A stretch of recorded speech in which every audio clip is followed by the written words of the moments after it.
Eh, t'as 5 minutes? T'es prêt? Allez! En fait, aujourd'hui, c'est le jour de l'automne. Et je me demande si t'as déjà entendu parler de la création de l'automne et de l'hiver dans la mythologie grecque. Il faut connaître l'histoire de Déméter et de Corée. Déméter, c'est la déesse du blé et des moissons. Et elle a une petite fille qui s'appelle Corée, une déesse. Elle est hyper fusionnelle avec sa fille Corée. Et elle va lui apprendre le nom des fleurs, le nom des arbres, le nom de toutes les graines qui poussent, le houblon, le blé, etc. Tout, tout, tout, tout, tout. Corée, elle grandit vraiment dans cet univers-là et elle est hyper fusionnelle avec sa mère. Et elle grandit, elle va devenir une très belle jeune femme. Une très belle jeune femme, et Zeus, le roi des dieux, va regarder ça de loin et il va commencer à manigancer un plan.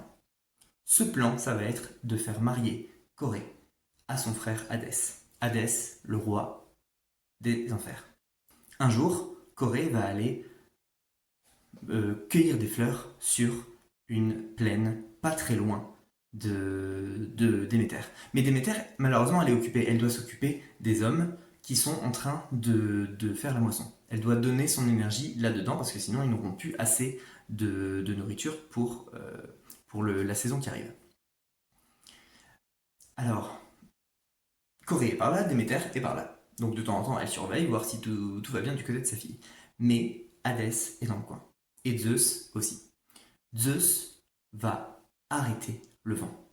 Pourquoi? Parce que à partir du moment où le vent va s'arrêter, Hadès va kidnapper Corée. Corée aura beau crier, il n'y aura plus de vent. Déméter ne pourra pas entendre que sa fille se fait emmener. Et donc il y a un moment, Déméter se retourne, Corée a disparu. Là, c'est la panique. Elle s'occupe plus du tout de la moisson et des hommes. Elle donne plus du tout son énergie là-dedans. Elle est complètement perturbée et elle va commencer à courir partout pour retrouver sa fille. Et donc, à partir de ce moment-là, elle va essayer d'appeler plusieurs divinités pour essayer d'avoir des informations. Elle va appeler Hélios, le dieu de la lumière. Elle va appeler Iris, la déesse qui traverse les plans. Elle va appeler Hécate. Et Hécate, ça va être la plus importante dans cette histoire. Parce que Hécate, c'est la déesse des carrefours. Et c'est la déesse qui peut aller en enfer, sur terre et dans la mer. Alors, Hécate débarque et elle commence à expliquer que Corée a été kidnappée par un dieu et pas par n'importe lequel, par Hadès. Donc Corée est en enfer. Donc Déméter lui demande: Hécate, est-ce que tu peux aller chercher Corée en enfer? Et Hécate accepte. Malheureusement, quand Hécate arrive, il est déjà trop tard. Il y a un point important en enfer, c'est que si vous mangez en enfer, vous devez rester en enfer. Il est trop tard. Et quand Hécate arrive, Corée a déjà mangé la moitié d'une grenade. D'ailleurs, à ce moment-là, elle s'appelle même plus Corée, elle s'appelle Perséphone. Parce que Perséphone, c'est le nom de la déesse des enfers, c'est le nom de la femme d'Hadès.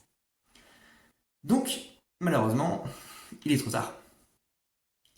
Perséphone a déjà mangé la moitié d'une grenade.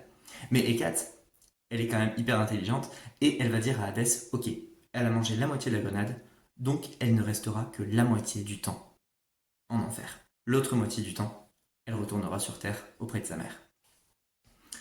Hadès, qui est assez amusé par l'intelligence d'Hécate, va accepter ce marché. Et c'est comme ça que Perséphone va passer 2 saisons sur Terre, donc le printemps et l'été, et c'est pour ça que tout refleurit, puisqu'elle est à nouveau avec sa mère, avec qui elle est toujours fusionnelle, donc avec Déméter. Mais quand elle doit repartir, Déméter déprime. Et elle ne s'occupe plus, elle ne donne plus d'énergie dans les moissons, dans les arbres et dans la nature en règle générale. Et c'est pour ça que l'herbe jaunit, c'est pour ça que les arbres perdent leurs feuilles, et c'est pour ça que la nature meurt pendant 6 mois. Et je terminerai cette histoire en disant que finalement, l'automne, c'est un peu juste le printemps de l'hiver. Ça va revenir. Bonne journée!